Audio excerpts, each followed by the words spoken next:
जय जिनेन्द्र। मैं मेहुल संघवी जैन डाइस में आपका स्वागत करता हूँ। पूजा सीरीज के छठे एपिसोड में अक्षत पूजा संबंधी एक ऐसी कथा है जहाँ मनुष्यों ने नहीं बल्कि तिर्यंश ने प्रभु भक्ति का महत्व जानकर मोक्ष पद को प्राप्त किया है। राजगृह नगरी के बाहर कुनशील चैत्य में 500 शिष्यों के साथ परम पूज्य आचार्य भगवान श्री क्षेमंकर सुरेश्वर जी महाराज साहब का आगमन हुआ। आचार्य श्री की धर्म देशना का श्रवण करने के लिए हजारों नर नारी पधारे थे। आचार्य श्री ने अपने धर्म देशना में परमात्मा भक्ति की महिमा समझाई, जिसे सुनकर अनेक पुण्यात्माओं के अंतर मन में प्रभु भक्ति के प्रति आदर भाव प्रकट हुआ। जब आचार्य भगवान देशना दे रहे थे तब पास में ही वृक्ष पर बैठे हुए तोता और मैना भी उस देशना को सुन रहे थे। परिणाम स्वरूप उन दोनों को जाति स्मरण ज्ञान हुआ। हृदय में प्रभु भक्ति की भावना जागृत हुई। वे दोनों शाली क्षेत्र में से डाली ले जाते और उनमें से चावल निकालकर प्रभु के सामने अर्पण कर देते। इस अक्षत पूजा के प्रभाव से तोते ने सियपुर नगर के राजा चित्रशत्रु के वहां अरिदमन राजकुमार के रूप में जन्म प्राप्त किया और उस मैना ने क्षिति प्रतिष्ठित नगरी में चंद्रावती नाम की राजपुत्री के रूप में जन्म लिया।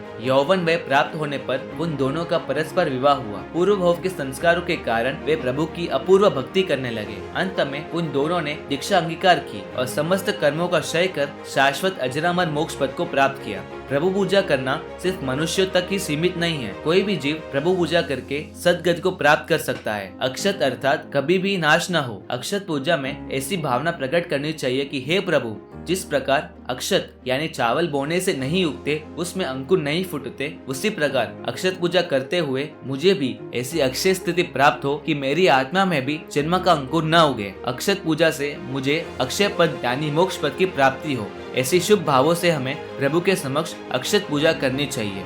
जिन पूजा सीरीज के सभी कथाएं व संदर्भ शासन सम्राट परम पूज्य आचार्य प्रवर श्रीमद विजय जयंत सेन सुरेश्वर जी महाराज साहब के सुशिष्य मुनिराज श्री डॉक्टर संयम रत्न विजय जी महाराज साहब द्वारा आलेखित PhD शोध ग्रंथ जैन दर्शन में पूजा का स्वरूप एवं आध्यात्मिक महत्व से लिए गए हैं।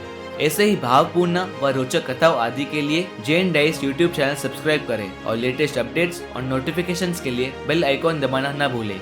जिनाज्ञा विरुद्ध कुछ भी कहा गया हो तो मन वचन का ऐसे मिच्छामिल करो। चिंचाशनो जय जय हो जो, सकल विश्व नो मंगल हो जो। धन्यवाद।